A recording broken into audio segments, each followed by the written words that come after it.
How's it going, guys? Andrew here And Matt. is looking at his phone. Get off.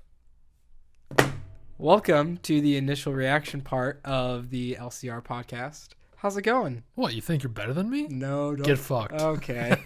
We're starting it off like that. If you can see, Caleb is MIA again. We actually killed him, so don't file a police report. He was here last week. He was just sick, but this week I am learning how to do the whole podcast format. And I Did nothing. Yep. He sat over there on the couch, and I was left alone. But anyways, we're here to talk about Dark Phoenix. We just saw it Otherwise known as X-Men Civil War in some parts. in some parts, which I wish there were more parts of it. Yes. And this is just our raw thoughts, spoiler free. That will be afterwards. Go ahead, Matt. Well, we talked about it like when we got out of the movie, and we both really enjoyed it. Yeah, I mean, the thing is, we went in. Here's the lowest expectation. Yo, we were down here. Okay, Yeah, we it was were like pretty the bottom of the barrel. We were below that. Like, I love First Class. I love Days of Future Past. Probably one of my favorite comic book movies. Yeah. And then Apocalypse came out, and I'm like, Yeah. you guys were on fire for 2 movies, and you ruined it.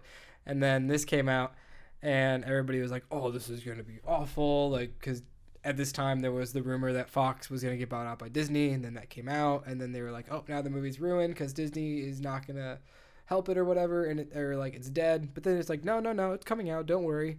Came out. Critics are just bashing it.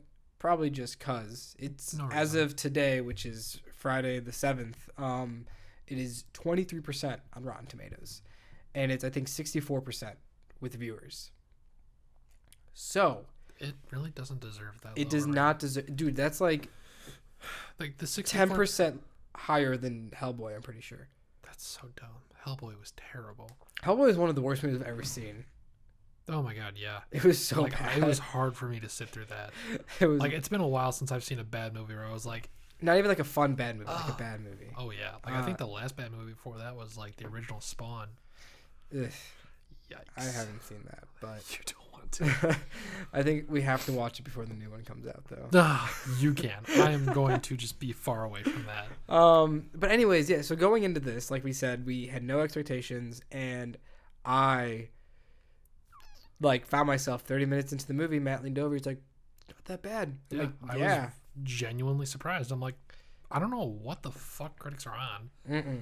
And like, sure, some characters are dumbed down or just completely forgotten, which pissed me off. We'll get into spoilers there. I was not a fan of the climax. I wish that the main threat of the movie, That's a good way to put it. it was stupid to me. Yeah. I wasn't a fan of them, but the X-Men themselves, like, I cared for all of them. Even Nightcrawler and Storm, who really didn't even have characters in the last movie, they get to do more in this movie, and I cared for them and their motivations. And I mean, at the end of the day, you really come to see the movie because of James and Michael. The Yeah. dynamic between Professor X and Magneto, and oh my gosh, just they're great. Yeah. They're great. I mean, Magneto comes in a little late. I wish he was in the movie sooner because he comes in more towards like second act, because I was just like, oh my gosh, can we get to him please? Like, Yeah. is he even in this movie? And I was fine with Cyclops. He wasn't awful. I just don't like the casting choice for Cyclops or Beast. No, That's just a personal thing for me, though. yeah. Here's another big angry thing I have is that apparently Beast now, I get, did he have this in Apocalypse? I'm not sure, where he can just morph in and out of his beast mode just so he doesn't have to keep the makeup on. I don't know. That was kind of stupid, though. It was stupid because there are moments where I'm like, dude, this would be an amazing shot right now if you were Beast, but you're not. You're just Hank. And like we were talking about it on the way to the movie, it's like, Jennifer Lawrence and Nicholas Hoult were talking about how they don't want to do these movies anymore because they hate the makeup. And it's like, I said that like I don't understand because I haven't been through that process, but I'm sure it definitely does suck and it takes a toll on you to just go through hours of makeup just to do a few hours of shooting. But I mean, if you accept a role as an actor, you should follow through with it. That's just my personal take. I know it's, easier said than done. But I mean, come on. It's like Ben Affleck with Batman. Yeah. You committed to that role. You were good.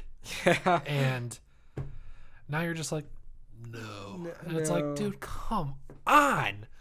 Anyways. It's because they are A-list actors and they kind of have the final say because the movie producers are too scared to lose them and then have to explain why that character is not going to be in that movie anymore. Yeah.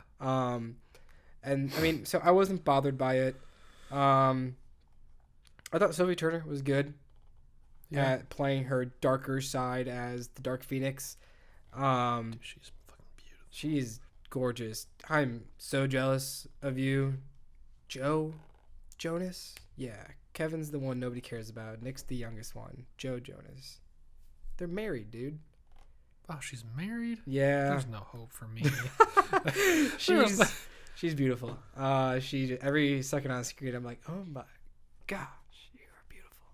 And yeah, I nothing more to say. I kind of just really do want to get into spoilers because there is stuff to talk about. That it was really exciting, really bad. It just, I don't know. I love X-Men. Yeah, this is not on the level of Apocalypse. This is not on the level of X-Men Origins. This was a good movie. Go see it. Yeah, if people say that this is the worst X-Men movie, just remember Wolverine Origins. Okay? Just remember that one. And Apocalypse. And Apocalypse. If you like Apocalypse, I don't know. Give it a second view. Because Oscar Isaac is literally 4'11" in that movie. So he's just too small to be imposing. A god. Yeah. It's sad. But on that note, we are going to take just a little break and then dive right into those spoilers. So for the podcast people, we'll see you in a second. For everybody else, whenever this drops, I don't know. I have to edit it. You'll see it. And then you'll see the podcast on Monday. Bye. See ya.